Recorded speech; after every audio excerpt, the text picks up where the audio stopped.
Hey views hi welcome to TFPC. నేను మీ అంజలి. Yes, so rewind మూవీతో మన ముందుకి రాబోతున్నటువంటి అమృత గారు మనతో పాటు ఉన్నారు కాబట్టి ఆవిడతో మాట్లాడి రివైండ్ మూవీ విశేషాలతో పాటు మరికొన్ని విషయాలు తెలుసుకుందాం. హాయ్ అమృత గారు, ఎలా ఉన్నారు? బాగున్నాను, మీరు ఎలా ఉన్నారు? నేను చాలా బాగున్నాను, కానీ బట్ నాకు తెలిసి ఇప్పుడు ఇండస్ట్రీలో రివైండ్ మూవీ రిలీజ్ అయిన తర్వాత, love at first sight song release అయిన తర్వాత చాలా మంది అబ్బాయిలకి ఒక న్యూ క్రష్ దొరుకుతుందని అనిపిస్తుంది. So what about you? మీరు సాంగ్స్ చూసి అండ్ రివైండ్ ట్రైలర్ చూసాక మీకేమనిపిస్తుంది? డెఫినెట్లీ సాంగ్స్కి చాలా మంచి రెస్పాన్స్ వచ్చింది. యూట్యూబ్లో కానీ డిఫరెంట్ సోషల్ మీడియా ప్లాట్ఫామ్స్లో సాంగ్స్కి చాలా సపోర్ట్ చేస్తున్నారు. క్రష్ అది నాకు తెలియదు, మీరే చెప్పాలి. ఓకే, క్రష్ గురించి ఎలాగో టాపిక్ వచ్చింది కాబట్టి, అమృత గారి క్రష్ ఎవరు ఇండస్ట్రీలో? ఇండస్ట్రీలోనా? చాలా మంది ఉన్నారు. కాదు, నేను ఇండస్ట్రీలోనే కదా అడిగాను, మీరెందుకు బ్లష్ అయ్యారు? బయట ఎవరైనా క్రష్ ఉన్నారా? ఇండస్ట్రీ అంటే నేను టీఎఫ్ఐ అనుకోలేదు.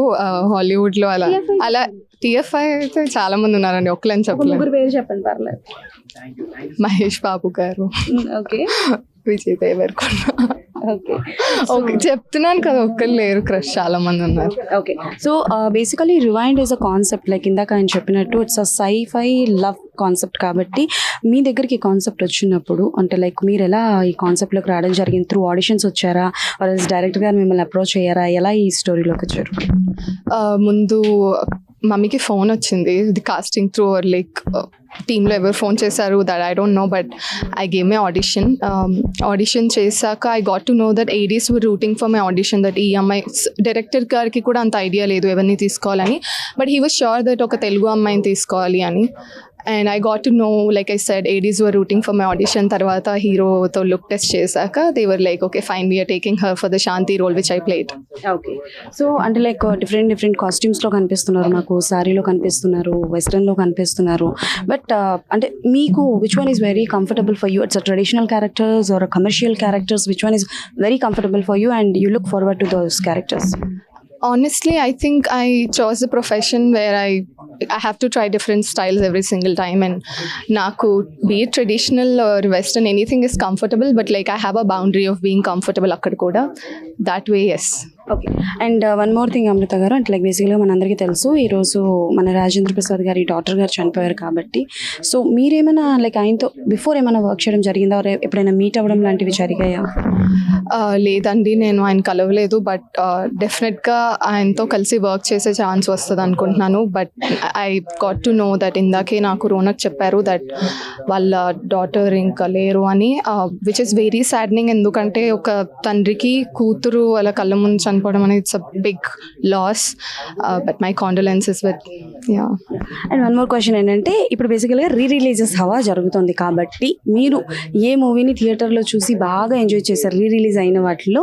And you're a fan girl of Mahesh Babu garu కాబట్టి మురారి సినిమా చూసారా, ఆర్ ఏ సినిమా రిలీజ్ అవ్వాలని కోరుకుంటున్నారు? నేను ఇప్పుడు చెప్పేది మీరు వింటే షాక్ అవుతారు. చెప్పండి. నా లైఫ్లో నేను ఎప్పుడు థియేటర్కి వెళ్ళలేదండి ఇప్పటి వరకు. I don't know how theatre is. ఇది నిజంగా నిజం, నమ్మినా నమ్మకపోయినా. నేను ముందు చేసిన స్కంద కూడా థియేటర్లో చూడలేదు. నా ఎంటైర్ లైఫ్లో I don't know how theatre looks. Premiere shows చూసాను, ఈ సినిమాదే చూసాను, but I don't know how theatre looks like. ఈ సినిమాకే వెళ్ళాలి అంటే, సినిమాలు థియేటర్లో చూడలేదు కానీ థియేటర్ని సినిమాల్లో చూసాను. థియేటర్ అంటే ఎలా ఉండదు?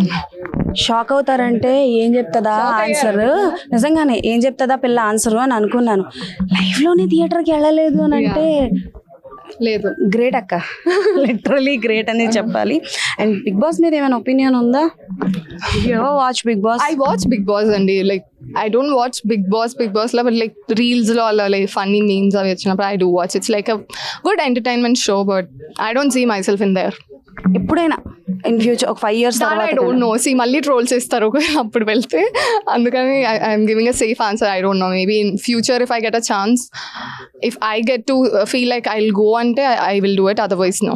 Okay, so one fine last question. So బేసికల్గా ఈ మధ్యకాలంలో వచ్చే కొత్త హీరోయిన్స్ అందరూ ఏంటి అని అంటే, చాలా వరకు చూజీగా ఉంటున్నారు కథలు, అండ్ కొంతమంది ఏంటంటే కమర్షియల్గా కనిపిస్తే చాలు అని. సో మీరు మీ వరకు వస్తే కథని ఎలా ఎంచుకుంటారు? లైక్ స్టోరీ వైజ్ ఎంచుకుంటారా, కమర్షియల్ అయినా పర్లేదు, పెద్ద పెద్ద సినిమాస్ చేయడానికి రెడీగా ఉన్నారు? పెద్ద సినిమా అవకాశం వస్తే ఎవరు వద్దనుకుంటారు? అంటే ఐఎమ్ ఆస్కింగ్ లైక్ స్కోప్ లేకుండా వచ్చి అలా నించొని వెళ్ళే క్యారెక్టర్స్. అది డిపెండ్స్ అండి. కొన్ని సినిమాలు మనం ఎంత చేసినా కూడా లైక్ ఈ సినిమా let's say I've got to play a very potential character that I didn't play before and I don't think so if I ever play such character, Shanti character. కానీ ఒక పెద్ద సినిమా త్రూ నాకు వచ్చిన exposure I don't think so ఇలాంటి చిన్న సినిమాలో వస్తుంది అని. That way I will do both. Okay yeah okay so thank you so much and all the best. కనీసం మీరు రివైండ్ అయినా వెళ్ళి థియేటర్లో చూడండి. So yes that's all for today. మళ్ళీ కలుసుకుందాం. Thank you.